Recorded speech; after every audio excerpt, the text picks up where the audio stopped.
जब बात आती है नेशनल मूवमेंट की तो हम गांधी जी का नाम इस वजह से भी याद रखते हैं क्योंकि उनकी लीडरशिप में जो चलाए गए नेशनल मूवमेंट थे वो अपने आप में हिस्टोरिकल थी। 1915 में जब गांधी जी साउथ अफ्रीका से इंडिया विजिट करते हैं तो वो स्टार्टिंग से ही नेशनल मूवमेंट नहीं शुरू कर देते, वो एक तरीके से एक ब्यौरा करते पूरे इंडिया में कि एक्चुअल प्रॉब्लम कहां कहां पे चल रही है और यहीं से शुरुआत होती है उनके इन नेशनल मूवमेंट की, जिसमें वो सबसे पहले सत्याग्रह शुरू करते हैं अलग अलग जगह पे जाके। और आज की इस वीडियो में गांधी जी के द्वारा चलाए गए 3 ऐसे इंपॉर्टेंट सत्याग्रह मूवमेंट जो अपने आप में काफी हिस्टोरिकल थे, इस वीडियो में हम बात करने वाले हैं। ये ना केवल आपके मैथ सीरीज में बल्कि एमसीक्यू के साथ शॉर्ट एंड लॉन्ग में भी काफी ज्यादा हेल्प करने वाले हैं। तो चलिए शुरू करते हैं आज की इस वीडियो को बिना किसी देरी के साथ।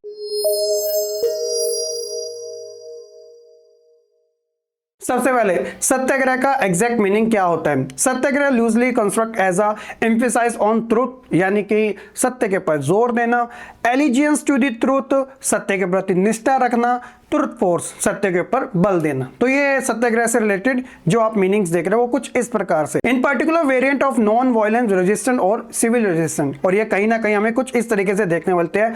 और ये जो सत्याग्रह थे ये इंडियन कॉन्टेक्स्ट में महात्मा गांधी जी द्वारा चलाए गए थे। He aimed to implement satyagraha in the context of India independence movement and also during his earlier struggle in South Africa for the Indians right. जैसा कि इन्होंने साउथ अफ्रीका में इंडियंस के लिए चलाए थे, वैसे ही इन्होंने इंडिया में इंडियंस के लिए चलाए थे। कौन कौन से थे? सबसे पहले बात आएगी चंपारण सत्याग्रह की।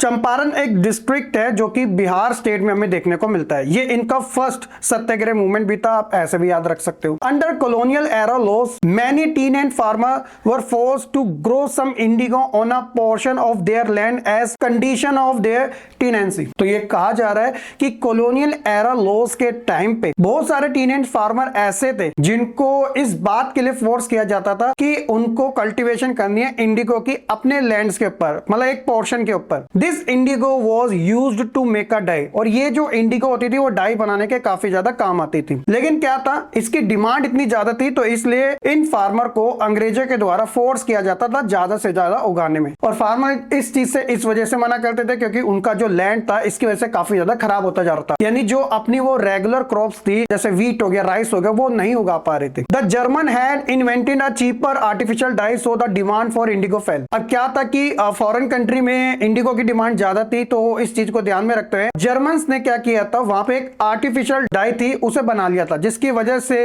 इंडिया के अंदर इसकी जो डिमांड थी अब वो नीचे हो गई थी इंडिगो की। Sometime tenants paid more rent in return for being left off having to grow indigo. यहां तक कि वहां पे लोगों को इतना ज्यादा एक्सप्लॉइट किया जाता था इंडिया के अंदर इंडिगो कल्टीवेशन करने के लिए कि वो अपना एक्स्ट्रा पेमेंट देने के लिए भी राजी हो गए थे ताकि वो इस बीमारी से अपना पीछा छुटकारा कर सके। However, जैसा कि during the first world war the German dye ceased to be available and so indigo become profitable again. तो जर्मन ने जो आर्टिफिशियल डाई बनाई थी अब वो खत्म होती जा रही थी, तो ऐसे में आप भी जानते हो कि डिमांड फिर से शुरू होने लगी, तो इसीलिए आप कह सकते हो कि इंडिगो इंडिया में फिर से एक प्रॉफिटेबल बिजनेस बन गया अंग्रेजों के लिए। Those many tenants were forced once again forced to grow it on portion of their land as was required by their lease। तो लीज के टर्म एंड कंडीशन के अकॉर्डिंग दोबारा से अंग्रेजों के थ्रू ये फोर्स किया गया था कि आपको दोबारा से इंडिगो एक बार फिर से उसकी कल्टीवेशन करनी पड़ेगी क्योंकि डिमांड फिर से आ गई थी। Naturally this created much anger and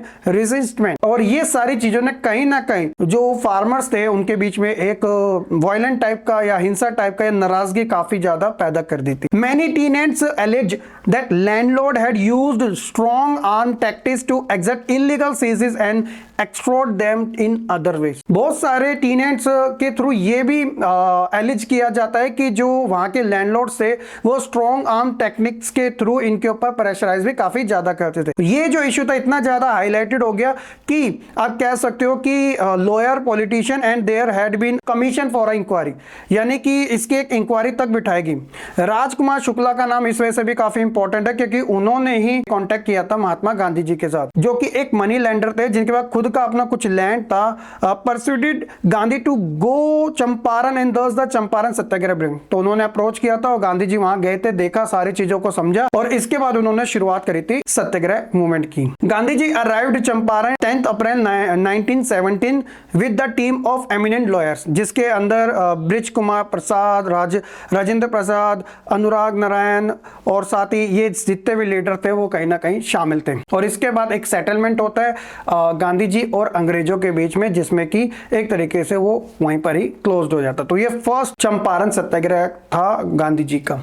इसके बाद अगले ही साल आप कह सकते हो कि बैक टू बैक उन्होंने 2 सत्याग्रह मूवमेंट और करे थे, जिसमें हम बात करेंगे अब खेड़ा सत्याग्रह के बारे में। अब इसमें गांधी जी के साथ सरदार वल्लभ भाई पटेल जी का भी नाम हमें जरूर देखने को मिलता है। During this movement Gandhi ji team up Sardar Vallabh Bhai Patel to fight for the peasants who were in distress because of low crop production. Kheda जो जगह है वो गुजरात में हमें देखने को मिलती है। 1918 में यहाँ पे शुरुआत होती है। तो गांधी जी सरदार वल्लभ भाई पटेल के साथ जो पीजेंट्स होते हैं उनके फेवर में इस लड़ाई को शुरू करते हैं, क्योंकि रीजन ये था कि जो क्रॉप प्रोडक्शन था ना उस समय काफी लो हुआ होता है। According to the revenue code जो कि अंग्रेजों के द्वारा थे, the peasant will be entitled to full concession but the government did not want to let go of the revenue. Revenue code के अकॉर्डिंग जो पीजेंट्स थे उनको फुल तरीके से कंसेशन मिलना था, यानी कि जितना भी जो टैक्सेस है उसे वो नहीं देना था। लेकिन भैया अंग्रेज जो थे वो ऐसा थोड़ी चाहते थे, वो तो चाहते थे कि भैया ये जो रेवेन्यू है वो लेकर ही रहेंगे। Gandhi ji asked the peasant to fight against injustice and also asked the rich farmer to not pay revenue. Gandhi ji क्या करते हैं, अप्रोच करते हैं पीजेंट को कि आपको नहीं देना है टैक्स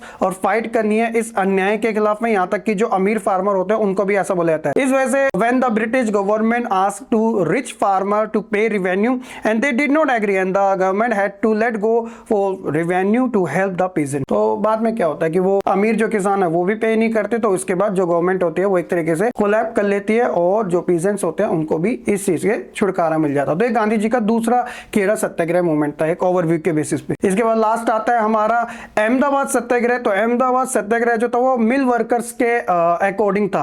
अब इसमें क्या था कि जो ये मिल वर्कर्स थे ये कॉटन की वहां पे काम करते थे। तो मिल owners in Ahmedabad attract work with 75% increase in पे ड्यूरिंग दी प्लेग। तो उस समय एक महामारी फैली हुई थी प्लेग। जो ओनर्स थे उन्होंने क्या बोला था कि वर्कर्स को अपने 75% हाइक देने की बात करी थी। Once plague subsidised the mill owner wanted to bring down the PAT यानी कि profit after tax to 20% which the worker of mill objected to. तो उन्होंने पैट की बात करी थी 20% के आसपास तक वो ले आए थे, लेकिन इस चीज को वहां के जो वर्कर्स थे उन्होंने मना कर दिया। Gandhi ji try to talk with the owner. तो गांधी जी ने वहां के मालिकों से बात करने की कोशिश की, लेकिन ये जो बातचीत थी वो फेल हो गई। तो इसके बाद क्या होता है, गांधी जी शुरुआत कर देते हैं एक तरीके से मूवमेंट की, स्ट्राइक कर देते हैं। ठीक है, वो खुद फास्ट पे बैठ जाते हैं। और इसके बाद आप कह सकते हो कि वहां के जो ओनर्स होते हैं मिल ओनर्स तो काफी ज्यादा प्रेशराइज हो जाते हैं। और रिजल्ट क्या निकलता है, ओनर एग्री टू पे 75% इंक्रीमेंट इन दी पे। तो ये समझौता जो होता है 75% से सीधा 35% पे आ जाता है। ठीक है, तो ये था गांधी जी का तीसरा सत्याग्रह मूवमेंट। तो आप कह सकते हो कि उस टाइम पे अंग्रेजों के साथ सेटलमेंट करना अपने आप में काफी बड़ी चीज थी और गांधी जी ने एक के बाद एक ये सिलसिला शुरू करते रहे। फिर 1919 का टाइम आता है, फिर उसके बाद 1920, 1921, फिर नॉन कॉपरेशन, फिर सिविल डिसओबीडियंस मूवमेंट। तो वेरियस टाइप के नेशनल मूवमेंट हमें देखने को मिलते हैं। और इसके बाद फाइनली 1947 में इंडिया को इंडिपेंडेंस भी मिल जाते हैं, जो अपने आप में काफी एक स्ट्रगल वाला दौर रहता है। लेकिन हम भी अंग्रेजों के सामने नहीं झुके। इस वजह से गांधी जी का नाम ना केवल इंडिया के अंदर बल्कि पूरे वर्ल्ड में हर एक कंट्री के अंदर कहीं ना कहीं इनका नाम जरूर लिया जाता है। इनके प्रिंसिपल्स के बारे में बात की जाती है जो कि ट्रुथ और नॉन वायलेंस के ऊपर ज्यादा बेस्ड होते हैं। ये था बच्चों आज की इस वीडियो में इन टॉपिक्स के बारे में। होप सो कि आपको काफी अच्छे से समझ आ चुका होगा। मिलेंगे हम अपनी नेक्स्ट वीडियो में, तब तक के लिए आप खुश रहे, पढ़ते रहे और ऐसे ही आगे बढ़ते रहे।